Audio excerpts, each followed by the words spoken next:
What do you do when the life you prayed for finally arrives, but you still believe God has more for you? Welcome back to The Real Room. I'm your host, LaCretia Mitchell. Sometimes we meet people after the awards, after the accolades, and after the recognition. We see the success, but never hear the story behind it. Today's guest is Christopher, known as C.L. McCoy, a Billboard-charted, Grammy-nominated producer and engineer from Del City, Oklahoma, whose work has reached audiences around the world. His fingerprints can be found on records with artists like Wale, Bun B, Dave East, That Mexican OT, Doughboy, and the legendary Bone Thugs-n-Harmony. And that's where the story gets interesting, because for most people, Bone Thugs-n-Harmony was a poster on the wall, a CD in your player, or a dream that felt impossible to touch. But for Christopher, for CL, they became collaborators. The people who inspired him became the people he works alongside till this day. The dream finally became a reality. But if you ask him, he's still not finished. As he says, he's just in the house right now trying to get to the mansion. Beyond the music, he's a devoted father, a proud girl dad, a son, a brother, a mentor, and someone who understands what it means to keep going through grief, setbacks, and seasons where nobody sees the work.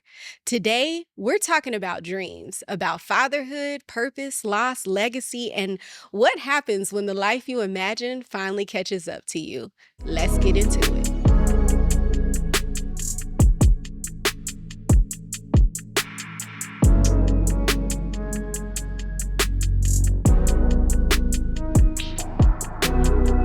All right, sir. Well, welcome. Finally here. You finally are here. Yeah. The C.L. McCoy is here in the building. I appreciate you having me. No problem. I've been watching your interviews and, I love your platform. So I was like, I want to be on here. Yeah. I got to get on here because, like I said, it's just good seeing what you do for the city and, outside of this as well. You know what I mean? Yeah. So salute. Yeah. Well, I appreciate you. I thank you for that. I see you as well, Appreciate moving in these industry streets and Yes. just everything that you've been able to accomplish. And I don't know if a lot of people may know the full scope of it, Yeah. but I've been watching you for a while. Mhm. And so just to say, like, I'm proud of you. Thank you. Kudos. Appreciate To that. walk the red carpets, to work with some of the, big time names that some of us may Yes. know, right, Yeah. is a big deal. So Yes. Appreciate again, that. you Thank could have you. said no. You did not have to be on this platform. Oh, I couldn't but say no. I yeah, couldn't say no. listen, Nah, I couldn't do that. but you're here. You're Yeah. here. So all right. I do a this or that. Hmm. And so I have a this or that for you. All right.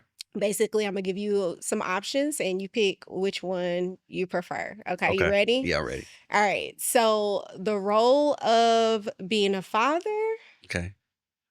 or the role of what you do in your day to day with the music and being in the industry, which one is the hardest job? In the beginning, I feel like the father part was hard, Okay. but now, I kind of mastered it a little bit. Honestly, that's a great question. But I think the music part is tougher now, just Really? because, in the music industry, or I should say entertainment business, period, you really don't know what's next. Yeah. Like I always tell people, you're younger artists or people who try to get in the industry, it's sometimes easier to make it, but it's harder to maintain and stay Yeah. relevant. That's the hardest part. Yeah, most definitely. Yeah. So. Yeah. Go ahead. I'm sorry. No, you good, but that's the toughest part in my opinion. Like, what's next? Like, Mhm. music industries here and there. The next person pops in, and then, it's just like, dang. Yeah. And there's so many of us trying to do it. So yeah. Right. So that's harder. Yeah. Yeah. And to be honest with you, what I see as a person that's looking from the outside, Mhm. right? It's not a lot of people that get afforded the opportunity to be able to be in the spaces that you're in, Sure, right? definitely. And so it is hard work to even get in those spaces. Let's talk about, and I'm about to skip all the questions I had before this because you brought up a point, but let's talk about how do you maintain Yeah. and be able to have the longevity in the music industry as you have. One thing that I did learn, it was obviously, as we all know, building relationships. Mm. It's the biggest thing. And that's not even just in music. That's just period. You know what I mean? Right. Anything that you have love for or try to do, build a relationship. Yeah. Shake hands. You know, I remember one time I was at a conference, this is like 2009, and everybody was in this room. Everybody had the jewelry on, the watches and everything like that. And there was one guy who didn't have nothing. And our mentor, we thinking like, okay, who's this person here? He got this big chain on. Who's that? Who's that? Yeah. But the guy who didn't have nothing on, nobody went to talk to, shake his hand and nothing like that. He just looked like, you know what I mean? As the conference started, he went up to the podium and was like, man, not nobody came up and talked to me. Did y'all not know? And at the time, I am an A&R for, I think it was Rockefeller at the time, Rock Nation. Wow. Nobody came to talk to me. And he did that on purpose because, like you say, in our mentor, we think of the person with the biggest watches, chains, whatever's the ones, you know what I mean? It's the big players, but usually it's the ones nobody recognizes, try to pay attention to. So after that, I started shaking everybody's hands, big people. I don't care who you are. And then build a relationship with them. And I think that's what maintained my my career. Yeah. I think for me, like you talk about relationships, even in real estate industry, let's talk about it, right? Like you have to have relationships in this business. Now, yes, you can keep it transactional all day. Of course. But those same clients that, you know, we close with, keeping those relationships, maintaining those relationships are important because they lead into other things. You never know what they have for you later on. That part. Yeah. And so I love that you brought up relationships because even in what seems like one of the hardest industries, I think, you know, I think about music, I hear all the stories, right? It's tough. Okay, so it's a lot. You know, and to find genuine people in that industry, like what does that look like for you? How are you able to trust people to discern whether, okay, they for me, they not? Like, what does that look like? I mean, it's a 50-50 toss. You know what I mean? You really don't know what a person, you know, who a person is until you really start doing business with them. Right. So it's just one of the things in this industry you got to kind of trust.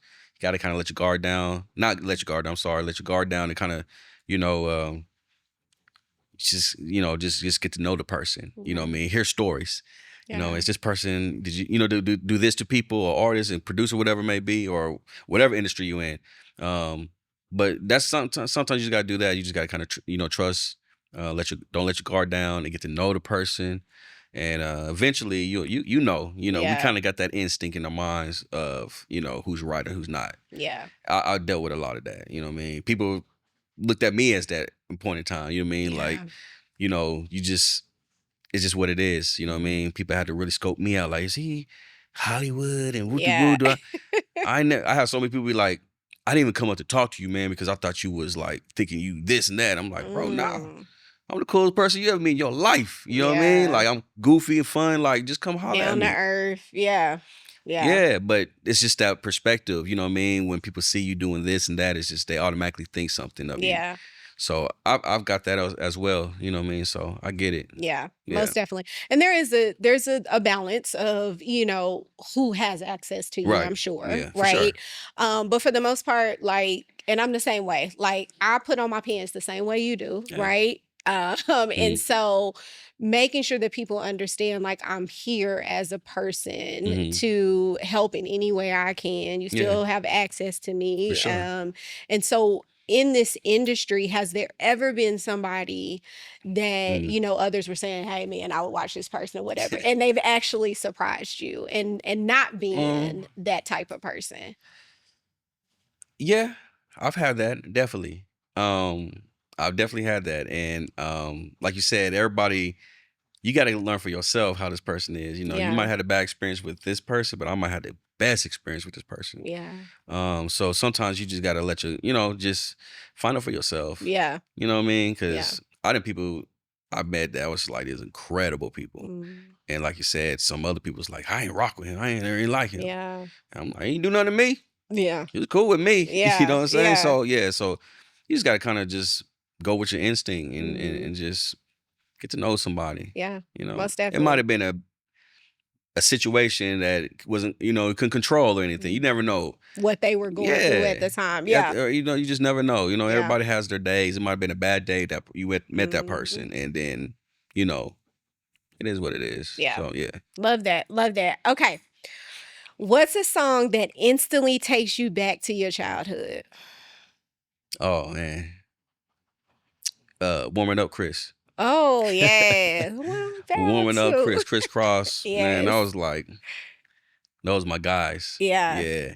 I used to think that song was about me growing up. Yeah. I used to think Warming Up Chris was about me. So Yeah. every time I hear that song or Jump, it Yes. brings me back. Cause that's like one of the first hip hop groups I was able to listen to growing up. You know what I mean? So Listen, I wonder if our audience even knows who those people are. Jump. legends to Oh me. my God. Them Listen, dudes. go look up Crisscross Telling and you. yeah, you'll be stuck. Them boys was it.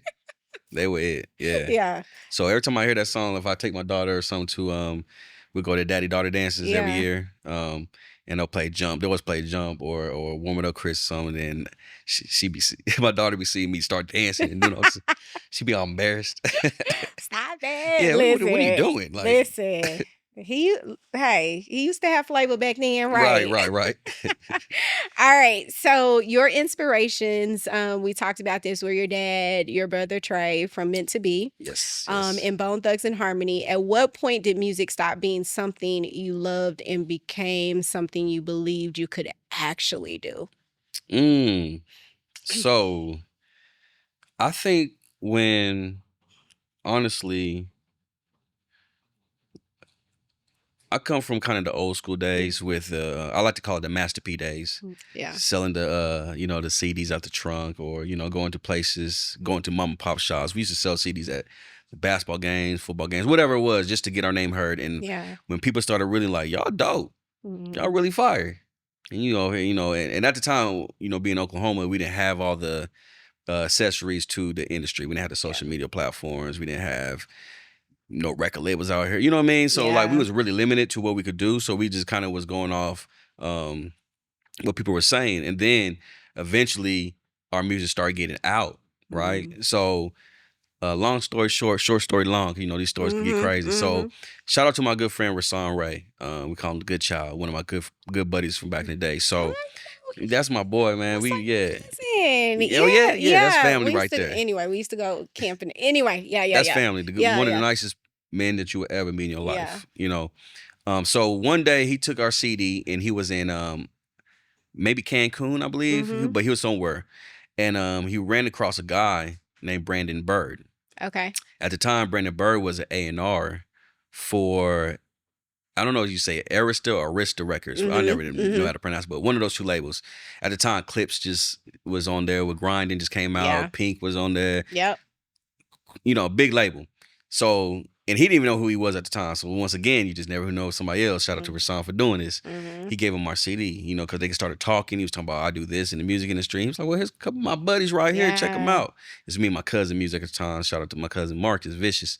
And gave him the CD. He loved it. Hmm. So next thing you know, Brandon got a hold of us. I'm like Was 16 this years old. y'all rapping? Yeah, this is me when I was doing my Okay. artistry thing at this time. Okay. Yeah, I was trying to, Okay. but I still was making the beats too. Yes. Okay. Terrible beats Yeah. when I lived, but hey, at the time, 2000, whatever it was, hey, we It was was on good. it. Yeah, What we yeah, had, yeah. you know what I'm saying? So, he gave him the CD. He loved it. He gave us a call, Okay. and then he invited us to open up for Clips one time because he was going to school in Kentucky at the time, University of Kentucky. Okay.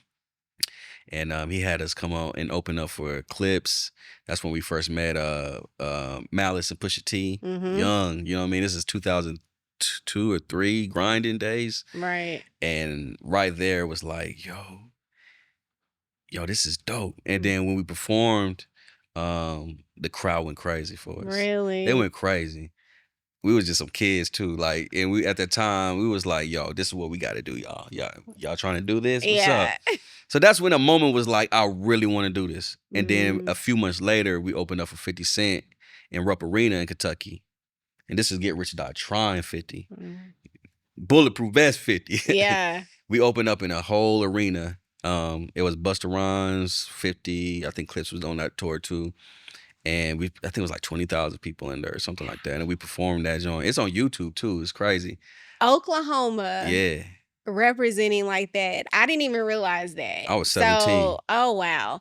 So that moment, because a lot of us, and I think a lot of people from Oklahoma, like we didn't have all the things No. before the Thunder. Well, let's go back before New Orleans Pelican Yeah, when when they we had the came. Hornets, yeah, The yeah, Hornets, yeah, that's what yeah, it was. yeah. Yes, when they came, then it was like, oh, okay, you know. But even before then, like there was really nothing here. So Nothing. to be somebody, and I say nothing here, there were things, but Yeah, I know what you mean. nothing Yeah, like yeah. it is now. We had 1140. Right, right. You know. And so to dream Mhm. as a kid in Oklahoma, Yeah. right? I mean, you were dreaming Oh my gosh. because Yeah. there wasn't much opportunity really to be able to have access Right. to what some of us wanted. I'll be Yeah. honest, I wanted to be on TV and be an actress. Mhm. Unless I went to Had to LA, go out there. you Yeah, know, for that sure. wasn't happening. Yeah. So these were just dreams, but to be somebody that potentially dreamed that Yeah. and then to finally step into that moment, tell me what that was like. Like, how surreal was that to be on a stage in front of 20,000 Woo. people? I was so at the time 106 Park was, crazy. Yeah. Bow Wow, Yeah. B2K, Sammy, Yeah. Mario, you know what I mean? So all the young, the young acts, I think it was like 3LW at the time, Yes. Lil Zane, you know what I mean? It was just Mhm. like the young acts were popping at this time. Mhm. Coming home, watching, like I said, Rap City, The Basement, watching 106 Park, and I was Yeah. like, oh, I want to be like these dudes. And then when we started to get those opportunities, you know what I mean? It was like, okay. Um, but here's the thing about that, I, I want to say the word fail because everything that we do, you know what I mean, It's is a it's a lesson. learning Yeah. experience, right? Yeah. Yeah. But I think we didn't understand the industry at this Mhm. time. We didn't know the Mhm. business and none of that stuff. So we Mhm. was just doing things. Mhm. We weren't prepared with CDs. We weren't prepared with posters, contact So information. y'all just We were just there. out there. Yeah. We were just out there doing it because it was like, we didn't have nobody to help us. Yeah. Even though Brandon was giving us the opportunities, he was still an A&R. He not like he had a whole bunch of money like that at the time either. Yeah. He was still a college student. You know what I mean? He had his opportunities for him as well. He was Mhm. working on. So we kind of went out there and I feel like those are the moments that we weren't prepared for. Yeah. You know what I mean? Now I look back, I'm like, dang. And I definitely wish Instagram and stuff was around then because we could have, you know what I mean? It would have been so much Easily. easier. But we just Mhm. coming from Oklahoma City, and like I said, Not we did knowing. not know. We did not know. We Not just knew to knowing. get in the van, we traveling out there, and come back home. Yeah. It wasn't no flying. Y'all got in the We was van. in the van.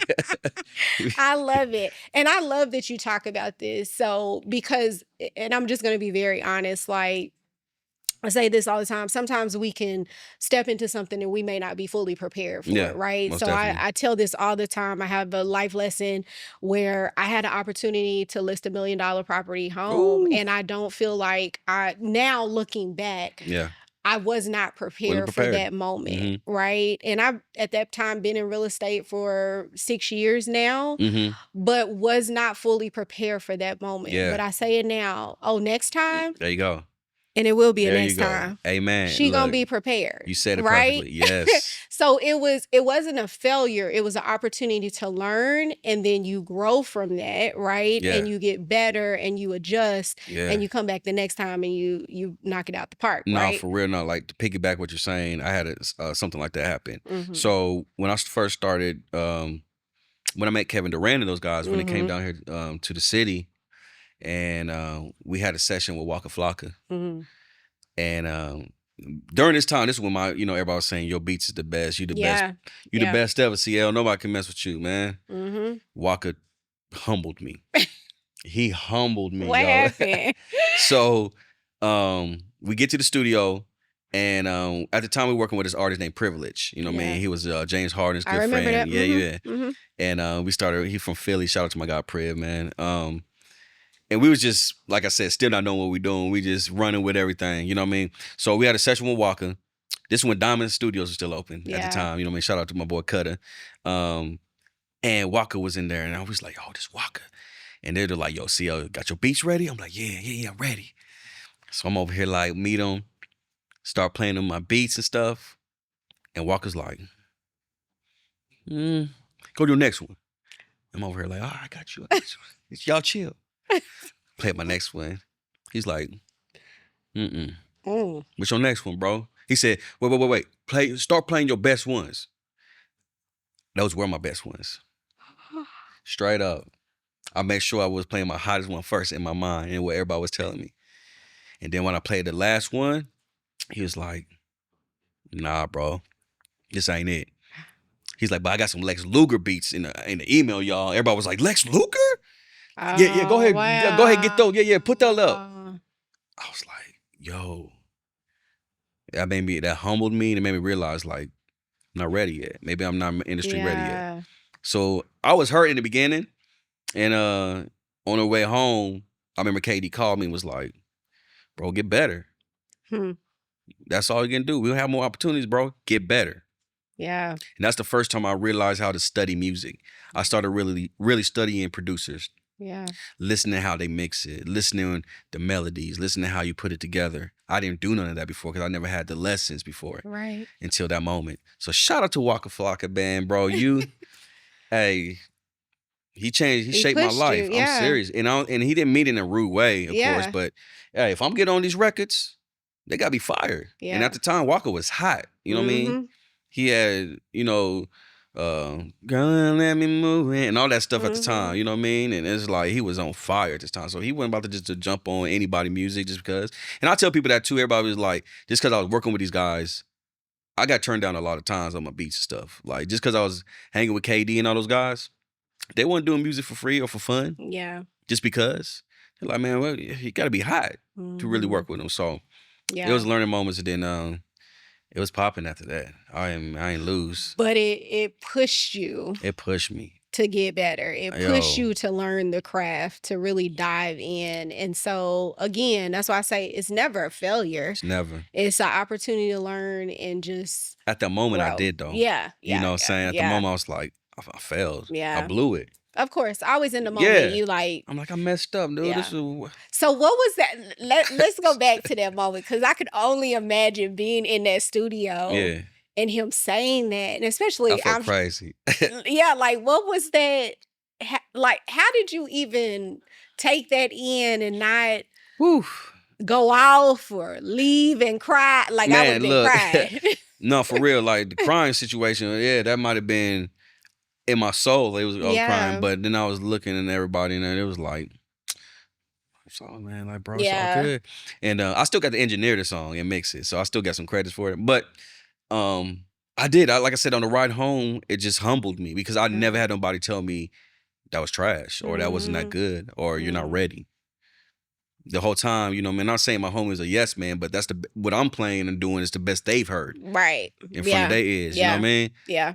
Besides the industry stuff. So they thinking like, bro, you there, you good. Yeah. Even KD, they're like, yeah, bro, you got it. Oh, they ain't know nothing either, you know what I'm saying? They're young 20-year-olds NBA players, you know what I mean? So it just, like I said, it just made me, when KD called me and was like, bro, just get better. There's going to be more opportunities. So I knew right there he had my back still. Yeah. I love that. So, I love that. All right. Do you remember the first moment you realized I'm really in these rooms now? And we probably already talked about it, but what was it like to go from listening to Bone Thugs-n-Harmony to working with them and traveling alongside them? Man, you see I'm still smiling. Yeah. Yo, man.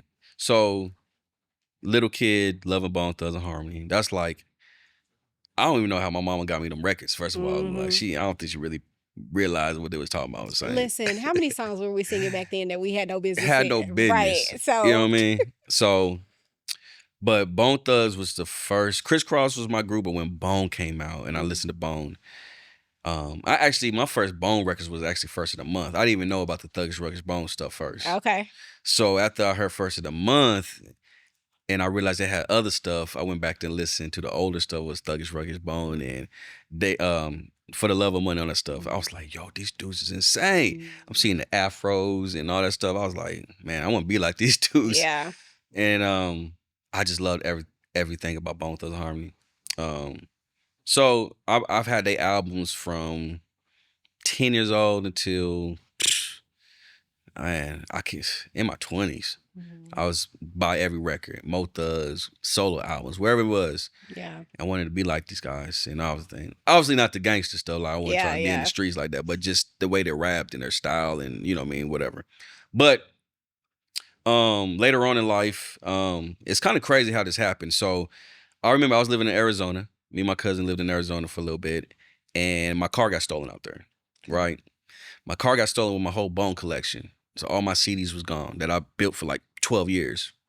I was like, dang, man. I think that was God showing me like, man, I'm gonna put them boys in front of you in a whole different way. Mm. So fast forward, my boy Chris Jones, right? He big Bone fan. He's a big like Bone Thugs and Harmony, Strange Music with Tech Nine. He loves that fast Midwest rap. He's a fan. He met an artist named Kane who was signed with Bone or signed with Crazy Bone and Wish at the time called the Life Entertainment. Okay. So he met him at the show and stuff, and he told him about me.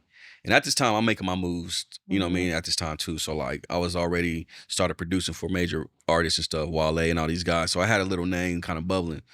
He introduced his music, my music to Kane, and he loved it. So he called me. I didn't even know who Kane was. You know what I mean? I didn't know he was affiliated with Bone, none of this stuff. He's like, yo, let's work. I'm like, all right, cool, man. Who are you, man? Like, gave me his information, looked him up. I see him nothing with Bone Thugs. Everything with this dude was with Bone. He was with all of them, shows, studio and stuff. Yeah. I asked, I said, because Chris didn't even tell me that he was affiliated with Bone. It was a surprise. Yeah. He didn't want to tell me. Yeah. And I was like, bro, how do you know Bone Thugs? He was like, oh, I'm signed with him, man. These are my guys. I'm with them right now. Yeah. I was mind blown. I was like, shut up, dude. He's like, yeah, let's work. The next thing you know, we started working, and maybe like a few months later, we building a relationship. He hit me up, was like, bro, we got a Texas takeover tour. We're doing 11 cities in Texas with Bone. You want to come? Man, look. Sure. Look, when I tell you I turned 10 years old again, in that moment, it was crazy. Yeah. And the moment became real when first show was in Dallas. Still remember this like yesterday at the Trees. Yeah, it was the Trees. And first person that walked in was Busy Bone. You know what I'm saying? Then it was Lazy Bone came in. And I'm just seeing these guys walk in the building. And I'm over here like, man, this is unreal. I almost cried. I'm not even gonna lie. I would have cried. I almost cried, but I did not realize I had 10 more shows with these guys. Right, so right. I didn't want to be, but it was just a surreal, beautiful moment. And still to this day. Yeah. I was just with Crazy Bone last weekend. Yeah. Brought him down here. What do you feel like led to that moment? And what I mean by that is the work. Like, how do you feel that you got to the space that you were in that moment? What did that look like prior to? Yeah, it was definitely hard work. I mean, the work was started showing. Yeah. Definitely, yeah.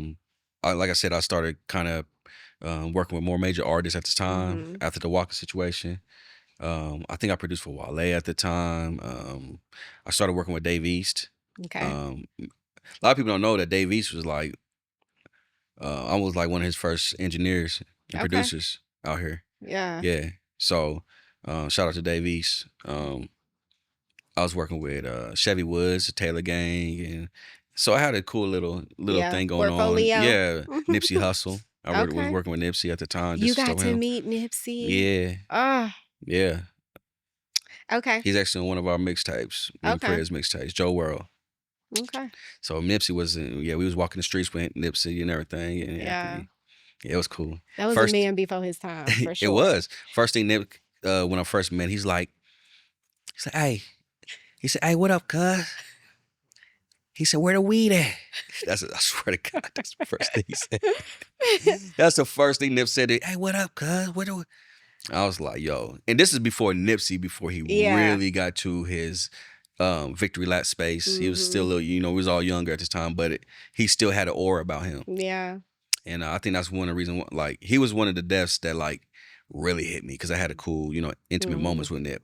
But so I had a decent catalog and my Mhm. work was starting to show and everything like that. So Yeah. people was seeing my resume and I think that made it a lot easier. Yeah. It's so much easier when you have a resume. Yeah. It Most it definitely. is. When they see your credits, they ain't even gotta hear your stuff. They Yeah. just look at the names like, oh, okay, Yeah. let's work. That's who we worked with? Oh, Yeah, okay. Yeah. Okay. yeah. It was a lot easier. A lot easier when you got some trophies. All right. So let me ask this. Did young Christopher from Mm. Dell City, and I know people call you CL, sorry. No, it's I'm all saying good. Christopher. You call me CL Christopher. McCoy, It's y'all. it's fine. We at home. From Dell City ever truly believe this moment was possible, or has there been a part of you that's still shocked by the life you're living?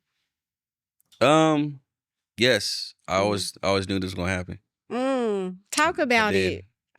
I just like I was kind of telling you a little bit earlier about um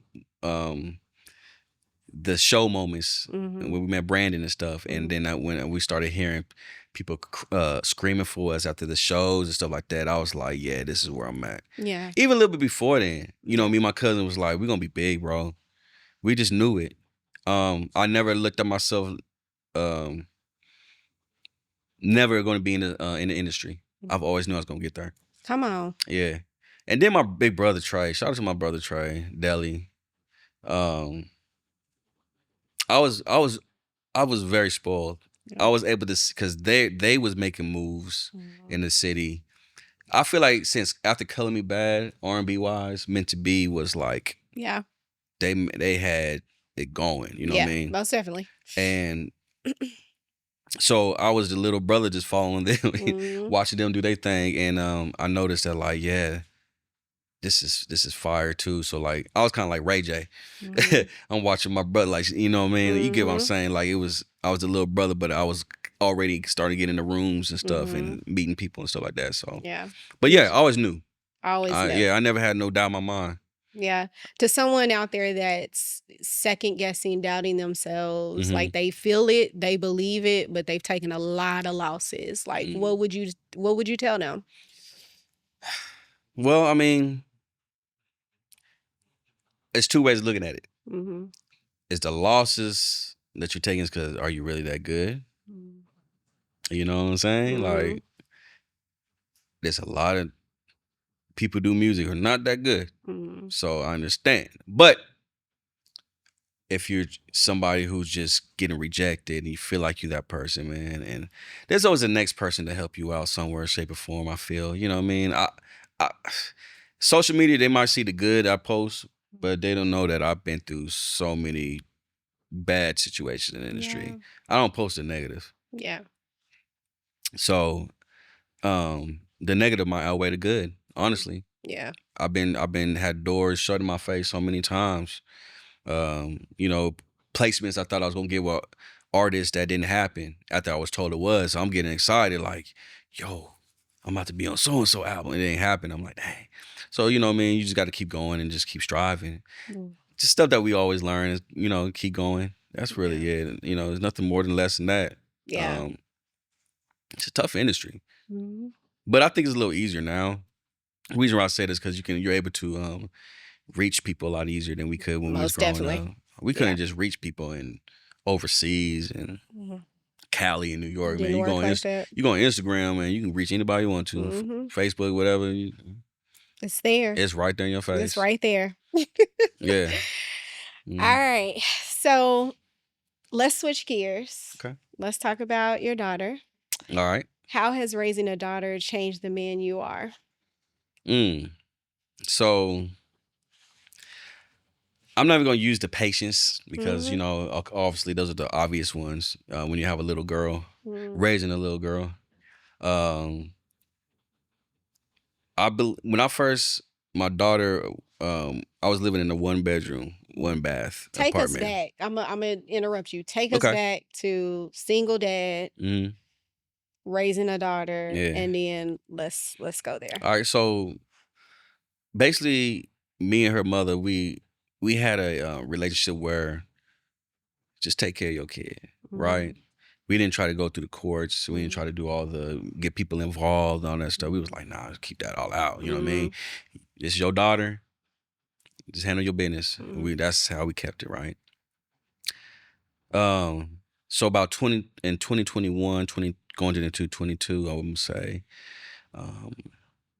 situations happened with her mom where, mentally she wasn't there no more, you know what I mean? And had to, life hit, let's just say that. Yeah. Yeah. You know what I mean? And Life it hit. happens. And it happens, Yeah. right? So, we used to do like a little switcheroo, like I have my daughter this week, you have her, But I was always there for my daughter. Like I was always I always picked up to take her to school, like, you know what I mean? I still did it, even if she wasn't at the house that week or whatever, you know what I mean? I still saw her like pretty much every day. But there was just one time she basically dropped her off and couldn't find her. We was looking for her. You know where she went. She just disappeared. Her mom. I didn't hear from her for like 3-4 months. Wow. So that was probably the toughest moments of my life for my daughter, not for me, because at the time, she used to cry every night, asking where mommy is, and I had no answers. I used to just tell her, "Oh, she's sick. She's not feeling well." I couldn't. She was like 6 or 7 years old at this time. And just holding her every night and just trying to, figure out what the heck. So those moments was like, okay, Chris, it's time. Let's go. We gotta figure out not only be the best dad in the world, but to get her mental back to the little girl she was at this time. Because somebody who's that age, all of a sudden your mom is gone. Because her mom was a wonderful mother. That's the thing. Incredible mom. That's the sad part about it. You know what I'm saying? To where's she at? Shoot, that hurts for grown people. You know what I mean? Like for us ourselves, we just losing somebody, you know what I mean, or whatever, or whatever.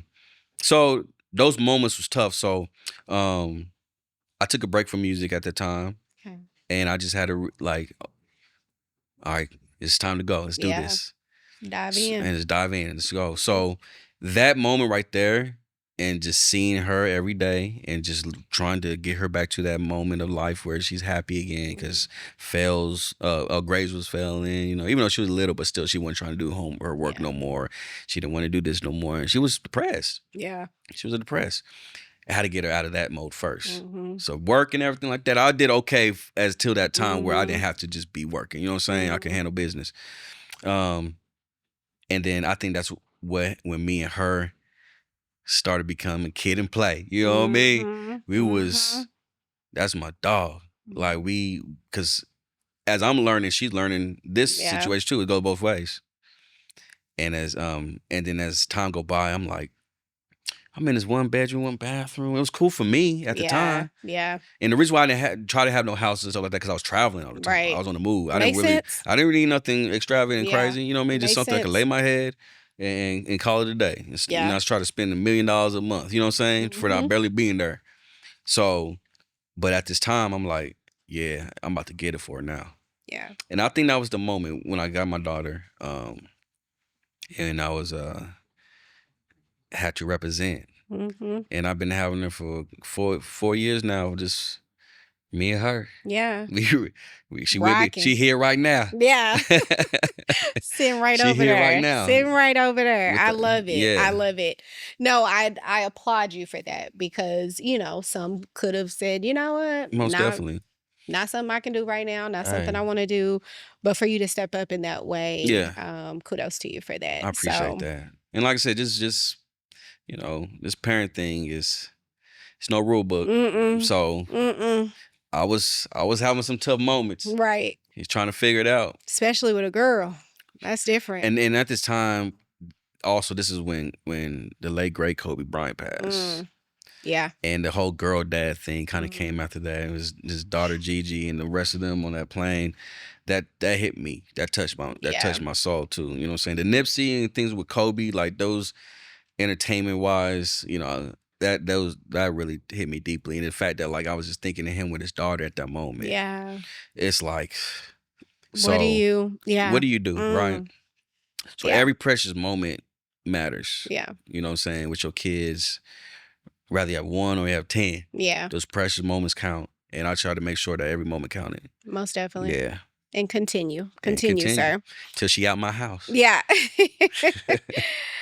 Let me ask you this, and it may be similar to the other question, but we'll see. What do you hope your daughter sees when she watches you work toward your dreams?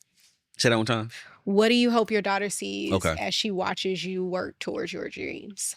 I think she definitely sees it. I mean, I show her work ethic. My daughter, she's sports.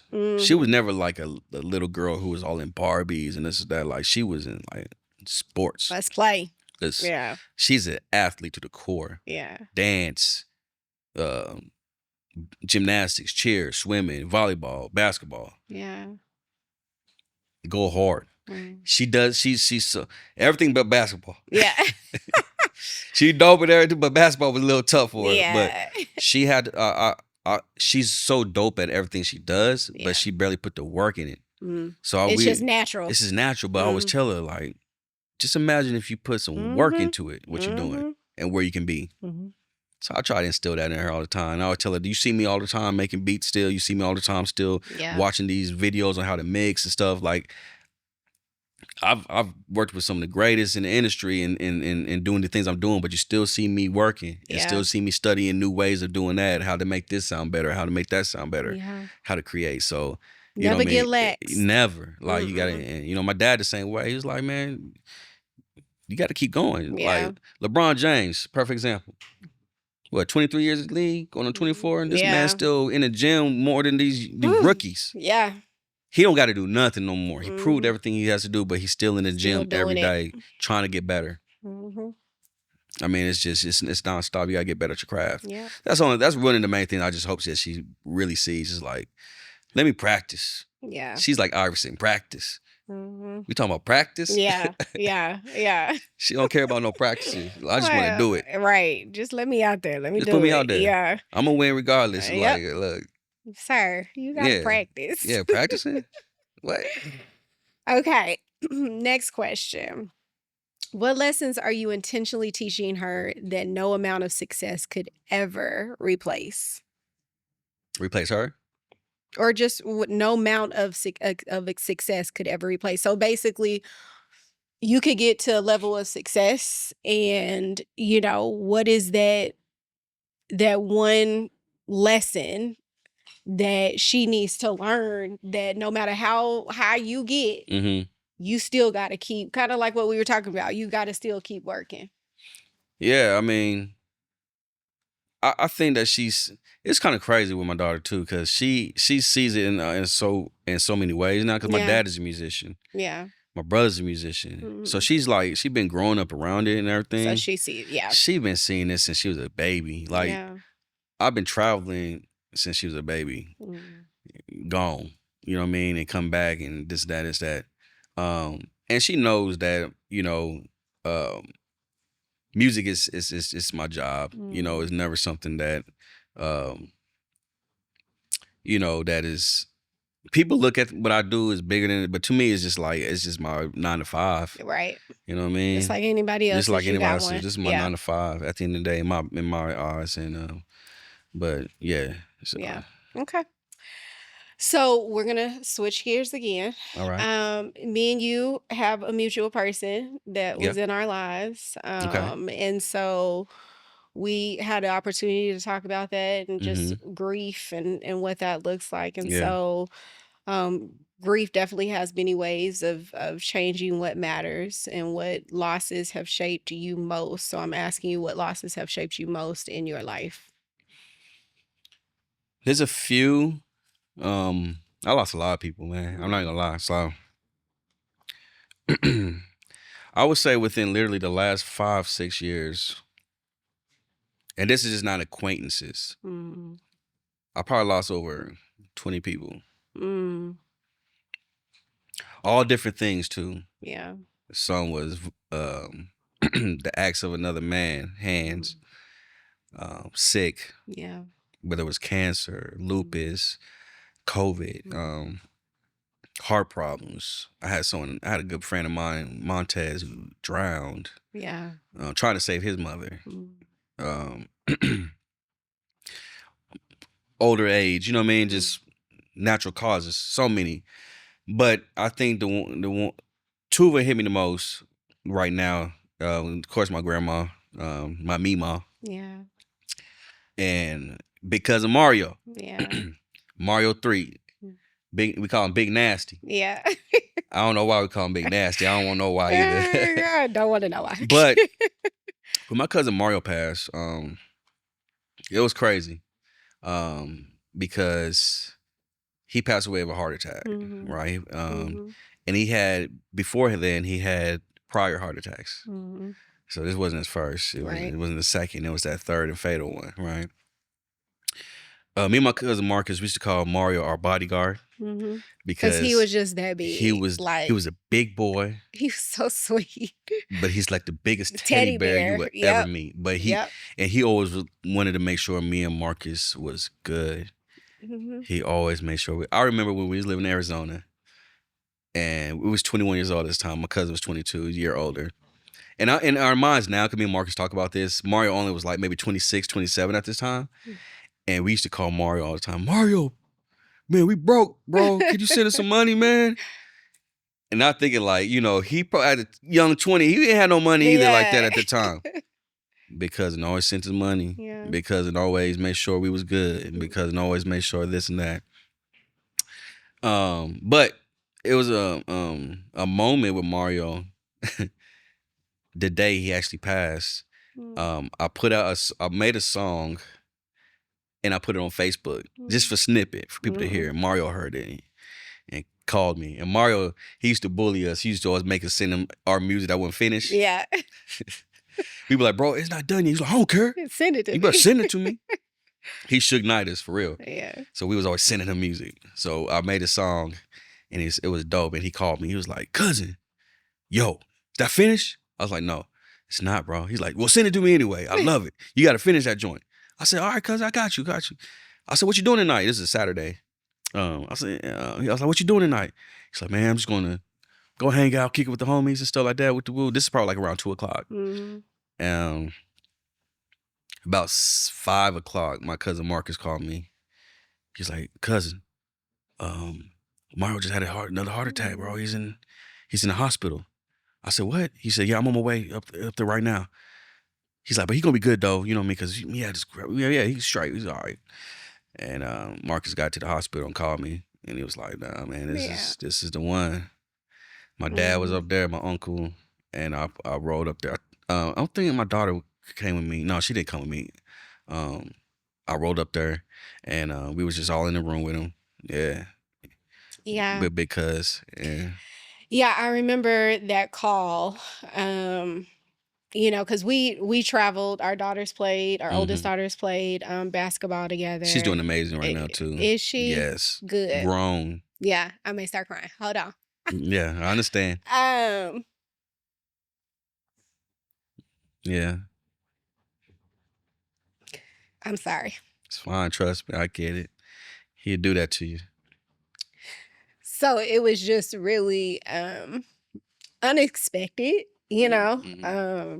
But that's one thing about Mario. Like, I don't think I've ever told this like out loud, but I remember first time playing. At the time, it was Impact, and it was our first game, and we got into it with another team. Yeah, and I remember, and I say we got into it with another team. My daughter was basically taking the ball from one of the other players, and one of their parents stepped out towards my daughter. What? And I had my baby at the time. This was before I was saved, y'all. I had my youngest daughter at the time, and I remember, I don't know who was next to me. I just threw her over. Ooh, and me and my husband, y'all gotta get it in. But when we looked behind us, there was Mario. Yeah. There was some other men from the team, and I knew, I was like, this is it. This is the team. And Mario was always that for us. Like, he was always the protector, but bodyguard. He gonna throw a joke. He gonna funniest dude ever. Yes. And so, just hearing that unexpected news like that, it just, it took my breath away, because we all had young kids. Yes. And, to know that now Naya and the babies were gonna not have him, Yeah. who was a constant presence. It was Like tough. that's It was tough. tough. That's And tough. Mario, Yeah. he was a Mario was so funny. I remember one time I was at the house and I was just chilling. It's probably Yeah. like 10 o'clock at night. I'm just chilling. He calls me. He said, "Hey, little cousin, what you doing? Where you at?" I said, "I'm at the house, man. What's good Yeah. with you? What you doing?" He said, "I'm about to pull up." I said, "All right, that's cool. How long you think it'll take?" Ding dong. Peter. He at the house already. I was like, "What?" Yeah. Hilarious. But after he passed, I tried to finish that song. I couldn't do it. Mm. I couldn't do it. You still haven't? I finished it finally. Okay. Like it took about a month, and it never takes me no time to finish Yeah. music. Yeah. After he passed, and he passed away a day before Father's Day as well. Yeah. Um, I remember that. yeah, he passed Yes. a day. It's almost 6 years. Next week, Mhm. with the 20th, 21st, 22 will be 6 years. Yeah. It's unbelievable. But it was a. I still got his obituary in my car. Mhm. It's all tore up and sun tore it up and everything, but it's still in there. Still in I there. told him when he was relaxing in his casket, you know what I'm saying? Mhm. I said, because, and I said, I'm gonna have this obituary with me everywhere I go. Yeah. And it's still with me 6 years later. Yeah. Every car I'm in. It's there. It's there. Yeah. He's still my bodyguard. Yeah, he is. He is. But yeah, shout out to Big Nasty. Yes. Love you, boy. Yes, we love you, sir. Yeah. Give some good words up there for us, please. I truly believe he's been helping. Yeah. I really do. Yeah. Most definitely. And I be seeing signs and stuff sometimes with Mario. I be like, oh, that's Big Cousin. Right Yeah. there. He a fool. I stupid. believe in that. I do. Yeah. I lost my grandfather last July, and this July will be a year. Yeah. And I didn't think I was ever gonna be the same. So like tough. it took me until probably just a few months ago to kind of snap out of it. But there are some losses in your life where, you know, we know people pass away. We know all of the Yeah. things, but there's some that kind of just take our soul a It little bit. does. It does. And that was definitely one of them for me. Yeah. So I totally understand. But I'm also a believer and have hope in the fact that we will see them again. I agree. You I know, believe that.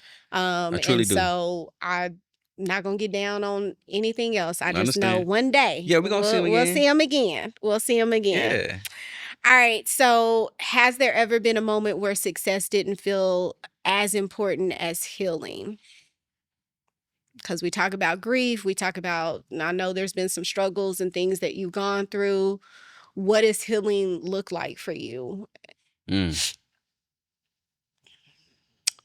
You know, there were certain things in my life where I definitely had to heal through. Mm-hmm. You know, whether it's relationships or losing somebody. Yeah. My daughter's mom. Yeah. That was a big healing. I think that was one of the biggest healing things for me, that part. Mhm. More than anything was her daughter's mom. Because we were still friends, you know what I'm saying? Yeah. And just to know what she was going through, and I couldn't help, Mm-hmm. you know what I mean? But I was also angry Mm. and mad at her. And That's, I yeah, was trying to balance all that. stressed. Yeah. Like, Yeah. you know what I'm saying? I remember one time I posted something on Facebook, and I used to never do that stuff, but it was maybe about 4 years, 3-4 years ago, when it was still fresh. Mm-hmm. I wrote something about it on Facebook. My cousin Marcus called and said, "Take that down." And Yeah. he said, "Take that down, boy. We ain't doing that." Mm-hmm. I was like, "Nah, she doing my no, take that down, bro." Mm-hmm. So, you know, I was going through those moments and stuff where I was Yeah. just angry. And then before my grandma passed, she passed away from cancer a few years back. Mm-hmm. And she was like, "Christopher," because all them call me Christopher at home. She's like, "Christopher, why are you so angry and mad?" And I was like, "Because you know the reason that she doing this." She's like, "Is Cherish sad and mad, walking around all angry?" I was like, "Nah." She said, "Then why are you? Right. Why are you doing that? Stop. Leave it alone." And I promise you, I don't know what it was, but it was like, as soon as that happened, is like a Free of it. oh my gosh, like Yeah. 1,500 pounds just got lifted off my Yeah. spirit.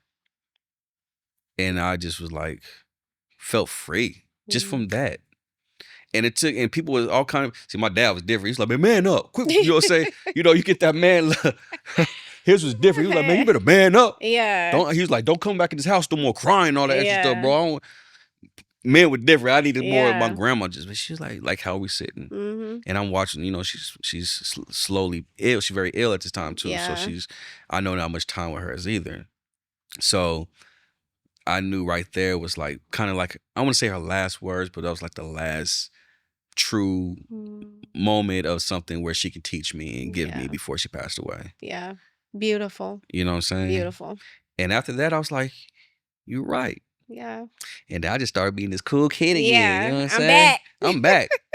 Yeah. Yeah. So, but little things like that, it's not necessarily a million people can tell you, but it's like Yeah. sometimes you gotta be that right person and tell you, you know what I mean? Or how they talk to you about it or say Exactly. it to you. You know what I mean? Exactly. And I think that's big. I mean, because there could be so many people that say the same thing to you, but sometimes it just takes that one person, right, to say it in a tone or a way that you need to hear it. Facts. And that's just even in, you know, business and life as we do things, right? As an entrepreneur, as somebody that may be teaching or whatever the case may be, also knowing that people hear things differently, right? From different people. So then also don't take negative or offense to the fact that, yeah, you may have said it, but it wasn't you that I was supposed to receive it from, right? And so I think that's really good. I'm glad you brought that up. So that was a great healing process for me. After that, I feel like I can, you know, I started healing off other things as well.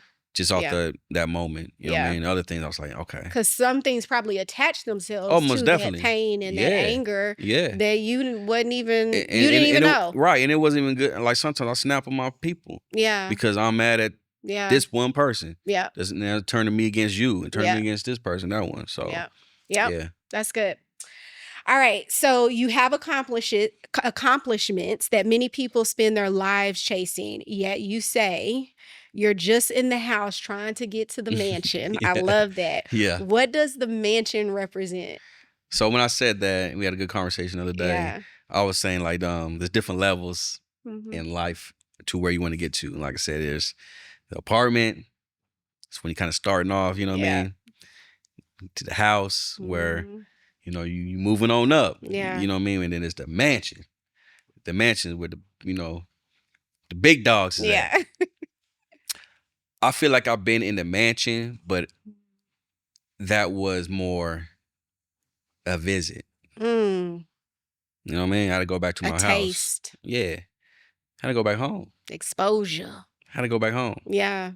And I was like, yeah, I still haven't got to that mansion yet. I still got a long road to go.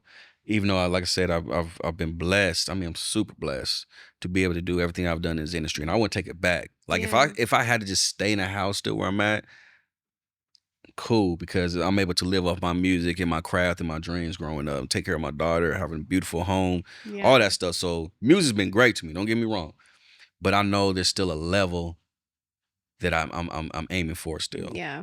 And then when I say mansion, not necessarily I have to live in no mansion, nothing like that. That's just saying like, you know, that's the highest. It's levels. It's levels to this, and I still haven't reached that true level. Now I've been able, like I say, I've been able to visit it and work with these guys here and there to, you know, but there's still a lot of work to do. Yeah. You know what I mean? And I'm going.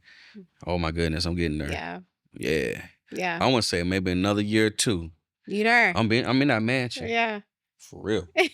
I'm in the mansion. He's there. Yeah. He's there. I love that analogy. Like, you know, and I'm even bring in, you know, being with our parents, staying at our parents' house. There's a level to that. That's your foundation. Sure. That's where you learn. Then you get to your house. You get to kind of get a taste of what being grown and what life is really about. And it's a lot of lessons and a lot of bumps and bruises, right?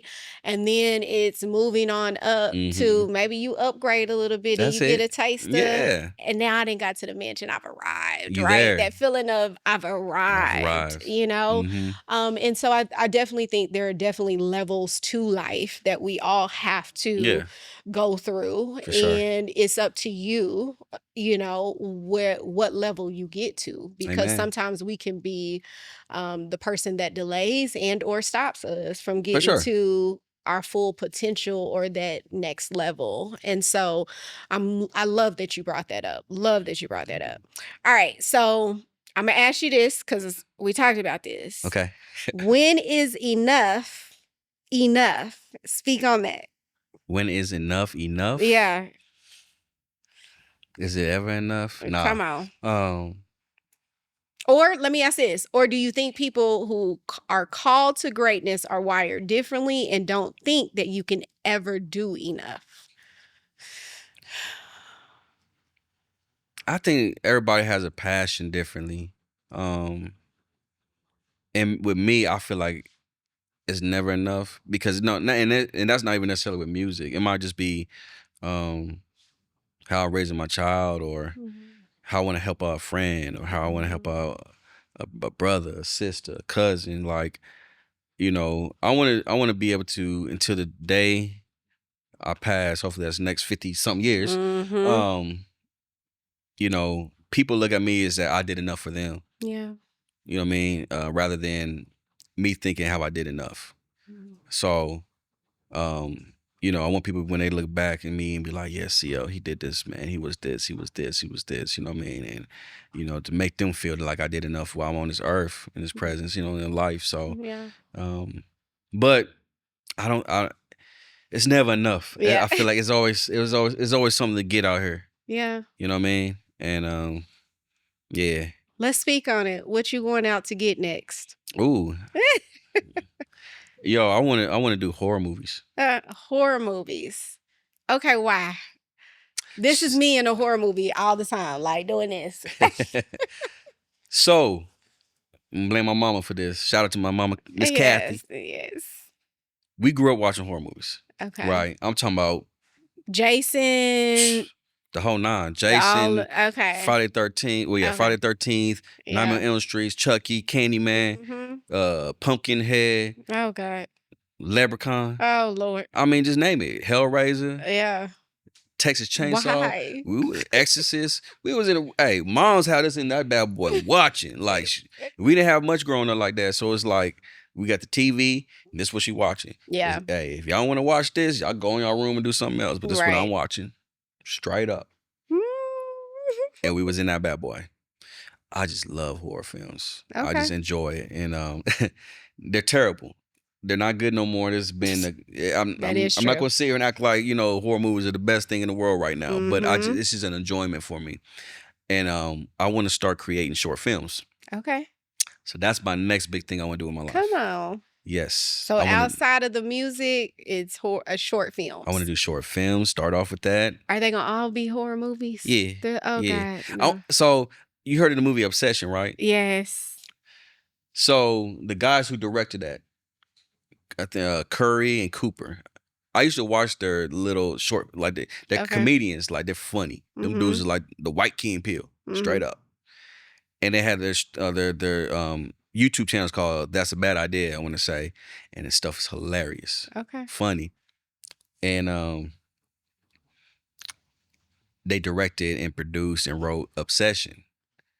So I'm over there like that just showed me right there like, dang, you can really do this joint, just starting from, you know what I mean, short films or whatever, YouTube shorts, this and that, to if you got the talent to write, you got the talent to produce and all these different things, anything can happen. Yeah.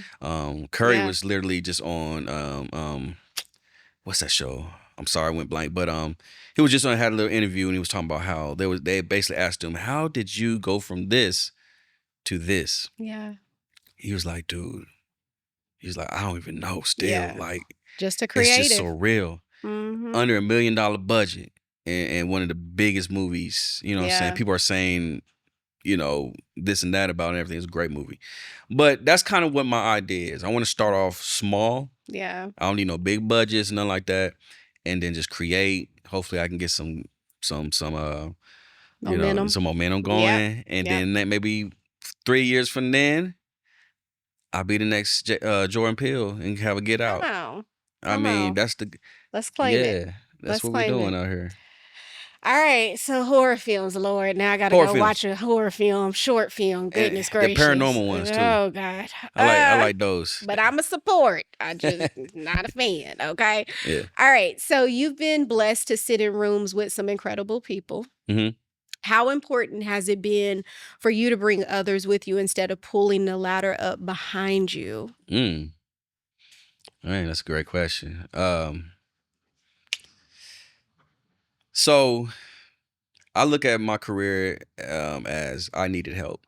Mm, You know what I mean? If I had people just put a ladder away from me, what steps was I able to get to, right? mhm, Um, and I try to show the same. I worked with a lot of dope people in Oklahoma City who are phenomenal now. From DJ Kilo, you know, he was DJing for me and mm, Priv. We did big Snoop shows together. mm, I mean, Kilo was with us, you know what I mean? Because he used to be in a circle as well mhm. with KD and, you know, all those guys.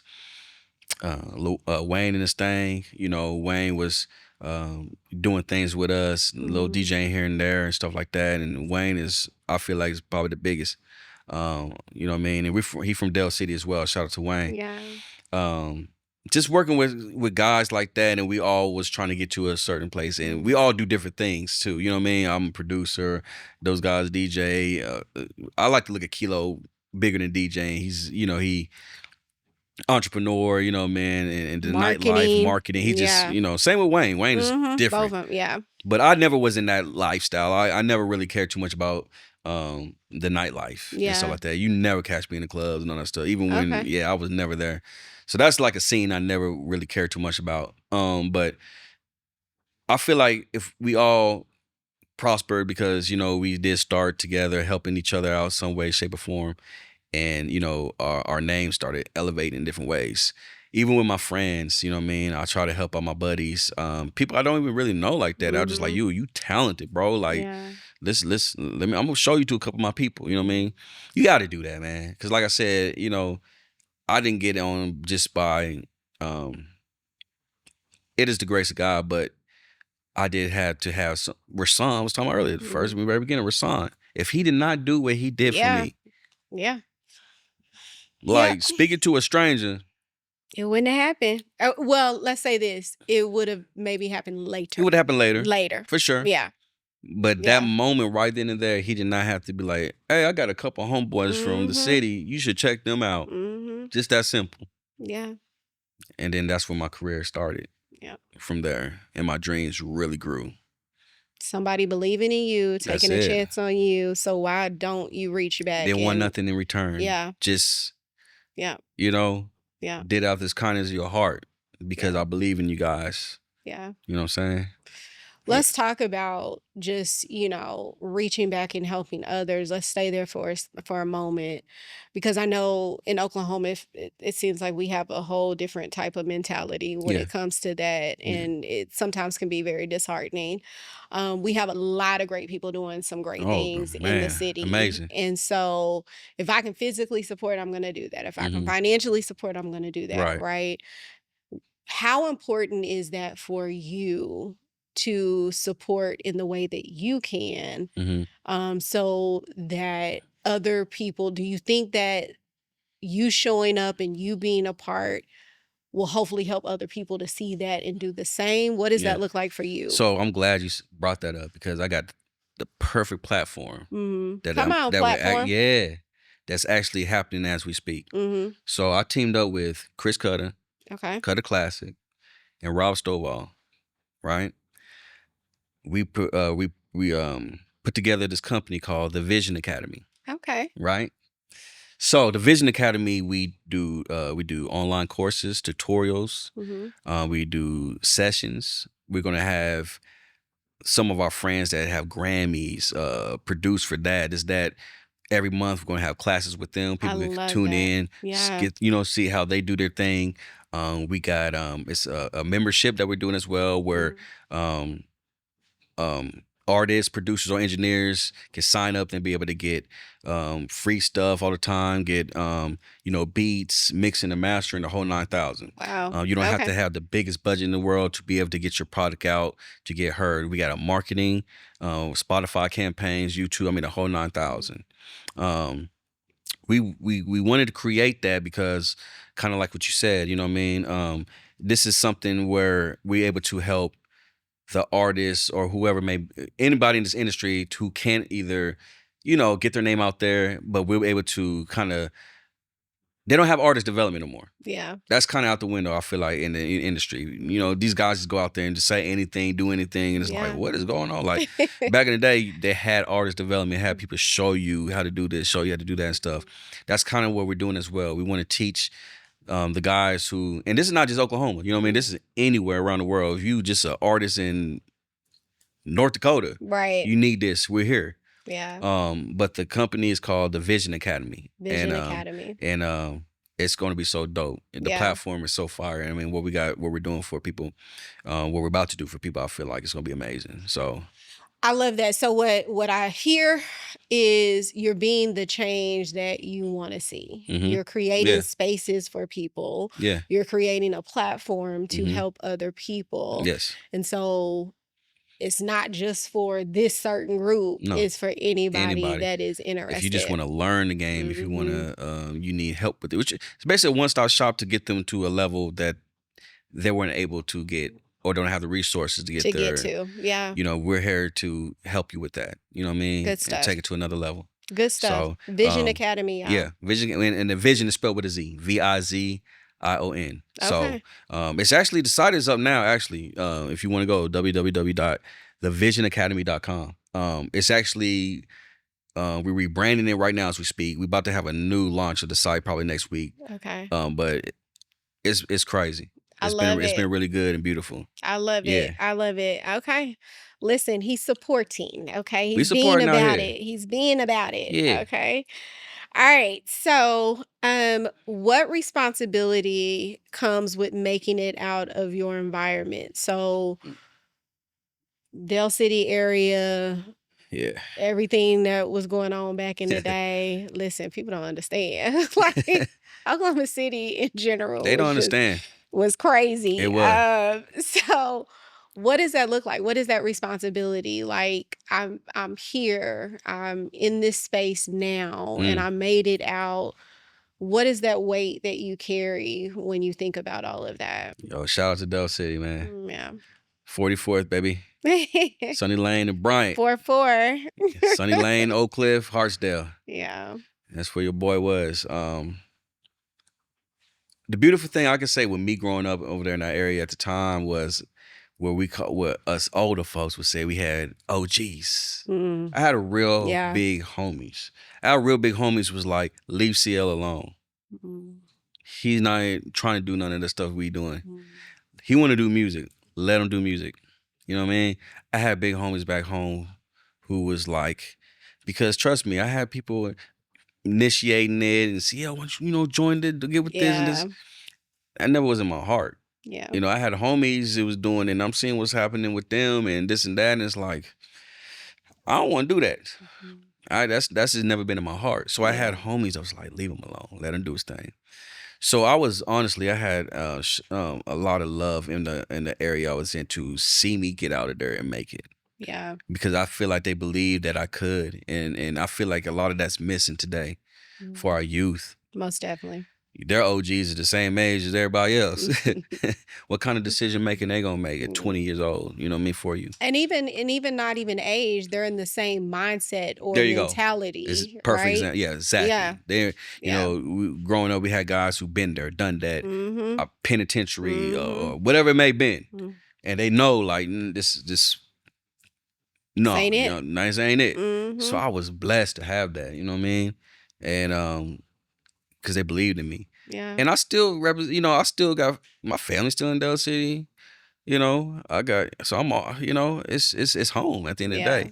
Now, do I go out there and kick it and hang and go to the corner stores and stuff like that like I used to? Probably not. No, I don't do that. No, I don't do that. I learned from the Nipseys Mm. and all that stuff like that. You know, Mm. even though I'm loved in my area, I'm also hated Yeah. just because Yeah. of the success. Yeah. People hate success more than anything Oof. sometimes. Let's talk on that. And I don't like to really talk about this much, but you have been able to be in rooms and Mhm. be in spaces and succeed at levels that people around you or Yeah. others may not have. I want you to be really honest with us, and this is the real room, so you have no choice. Yeah, let's be real with it. What is that feeling like when you know that some of the same people that you grew up with, or Mhm. that may not even know you, Yeah, right, yeah. are hating on you because you have succeeded, because you have stepped into a space that maybe they haven't? Mm. How do you handle that? What does that look like for you? Because it's don't get I experience it's heavy. It's It's a heavy. lot. What is that like for you? And it be your closest ones. Man, That's the part that hurts the most. man. In the beginning process, when it started happening, was the toughest for me. Yeah. Because what you just said, they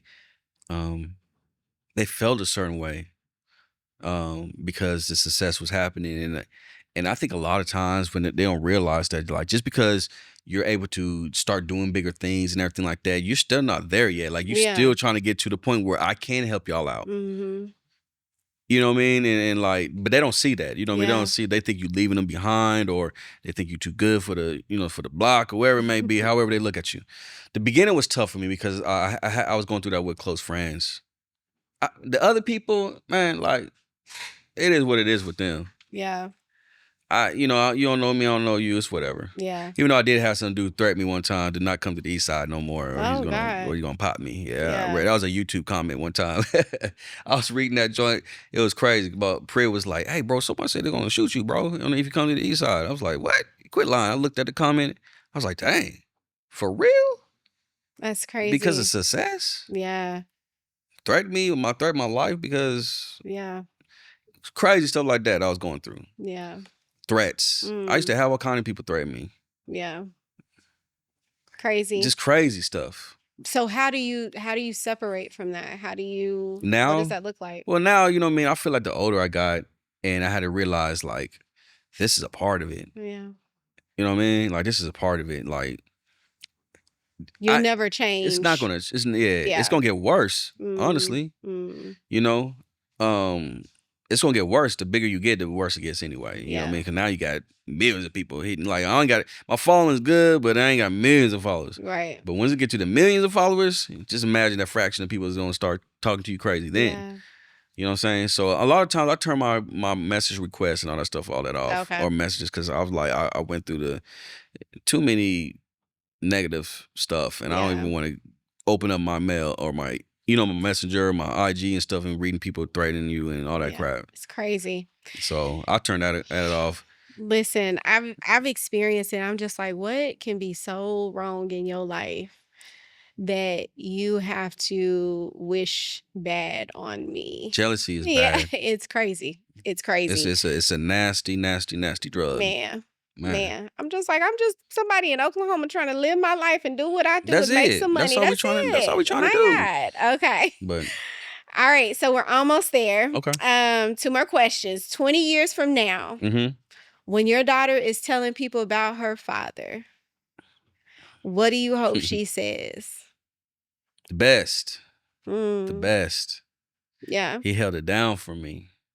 Yeah. This man showed me the world before I was a teenager. You know what I'm saying? From red carpet Grammys to traveling, Florida's, Universal Studios, Disneyland World. Yeah. Just at every event, at every practice, at every school function, I look up, he's gonna be there. Yeah. Regardless. Yeah. If he has something going or not. I remember one time, it was the BT Awards a couple years back. This when she was in dance, and they had nationals in Vegas. Okay. It's the most expensive trip in the world too, boy. I was like, yo, this is crazy. But anyway, BT Awards the same weekend as the Vegas. So I was traveling back and forth, going to LA for this event, and make sure I travel back in time for her dance recital thing and going back and forth. You know what I mean? Because that's just me. Yeah. And I'm not saying she ain't gonna feel a certain way if I'm not there because she's older now. She'll be 12, so she gets like, this is what dad does. She thinks I'm famous. She always says that. She'll be like, Dad, you're famous. I'm like, I'm not famous, baby. Yeah. But you're just with Doja Cat. Right. That's a big deal. Yeah, that's crazy. Like, but I'm like, I'm not famous yet. But so I'll make sure that I think that's one thing she's gonna remember 20 years from now when she's getting that speech when she's big time. Yeah. And she's a millionaire. Come on. You know. Speak it. She's gonna be like, yeah, my dad, he held it down. He was the best. He was always there. Always there. And hopefully 20 years from now, I'm there saying, thank you, baby. Yeah. I appreciate the love. You know? I love it. I love it. Okay. Let's say this. I'm going to bring that question back to you. Okay. What's one thing, and it doesn't even have to be your daughter, but we'll just say your daughter. What is one thing your daughter thinks you're famous for that has nothing to do with music? Nothing to do with music. Goodness, that is like the toughest question that I ever had in my years of life. As simple it probably should be. Let me think. Is there something you cook? I don't know. You know, she do love my cooking. I love to cook. Okay. Do you? I love to cook. Surprising. Okay. I wasn't expecting you to say that. I cook, man. Look, lamb chops. Oh, okay. Asparagus, lobster tails. Come on. Blackened shrimp, fettuccine Alfredo. Oh. Yeah, I guess I don't. Yeah. Mini chef, straight up. But man, I stumped you. It's just I'm just trying to think because as simple as a question that should be, it just seemed like she knows me for that music. Yeah. You know what I mean? And it's like outside of that, I'm just with her. Yeah. You just dad. I'm just dad. Yeah. Maybe that's what it is. Yeah. It's pops. And that's okay. Yeah. That's the biggest, most important role. I'm pops. Anyway. Yeah. Yeah, that's what it is. I'm gonna go with that. Okay, we're going with pops. What do you want to leave with the people? If there's anything and you could talk to them, what would you say? First of all, I want to say thank you for this. It's a beautiful platform. I wish you much success. Thank you. More than ever. So I just want to say that first and foremost, you know what I mean? And everything that you're doing outside of this as well. But just dream big. Like, I was a kid from Del City, start off making music with hissy 4-track tapes and a small, horrible microphone with Casio keyboards in a little, you know what I mean? Just this, like, we're gonna do this. I had to go to Walmart for 100-pack CDs and use all my mama ink in her printer. And she beat us up because she was like, y'all keep using all my ink. I'm gonna kill y'all. So we started from literally nothing. We started from, no matter how high you see me now, I started from the bottom. Like, I had nothing. And to be able to just now look at myself and say, wow, CL, you're now a Grammy-nominated 2-time Billboard producer from Oklahoma. Who would have thought? Dream big. You don't even have to get to that certain amount of success. As long as you feel success in your heart, that you made it to where you're able to take care of your family, friends, or whoever it may be, that's enough. You know what I'm saying? In anything you do, you know what I mean? It don't even have to be music, just in anything you do. So, yeah, that's really it. Dream big. Dream big. It's the most simple thing in the world. Yeah. Yeah. You have any questions for me, sir? So you kind of broke down one of the questions I was going to ask you about Mario, which you kind of talked about that. What made you want to get into this? Like, what made you want to jump into the podcast field and, what are your goals of taking it to the next 3-4 years? So for years, I've been praying to God because with my story of my life and everything I've been through, I've always known that I was put on this earth to educate, empower, and There you go. encourage people, Yeah. right? And every platform that I've had, every lane that I've been in, I've done that really well, Okay. right? The 3 E's is what I call it. Yeah. And so for years I prayed, Lord, how should I do this? Should it be a book? Should it be this? Should it be that? And it finally hit me, a podcast. Okay. And what I want to be very clear on, and I don't think I've ever really articulated this, but it's never been about me. Right. Right. Right. Understand. Everything that I do is just in my soul. Like it's never been about me. It's truly to help Amen. the one. Yes, right. ma'am. Yeah. And so in everything that I do, from the podcast to real estate to the videos and stuff that people see, it is truly to inspire the one that it's intended to. Beautiful. Yeah. So that they can see that anything is possible and hopefully become the best version of themselves. Amen. I love it. That's it. So when I first started it, it started off with my mom and dad. It was supposed to be recorded. It wasn't with Taylor. It was somewhere else. Yeah. It was supposed to be video recorded, but it was only audio. I got you. And the feedback that I got from that was like, oh, It was you amazing. need to continue to do this. Go ahead and step it up. And so me and Taylor met through some other people, and we just been rocking since then. And let me say this, I am now in a season of my life where I have been able to be connected with people that believe and see the vision. Yes. Because it's bigger than what you see now. To answer your question where this is going, I used to say, oh, this is great. But I strongly believe that there is bigger coming. For sure. That there are going to be stages that I'm sitting on. And Taylor's going to be right there with me. Trey's going to be right there with me. Shout out to Trey. Yeah.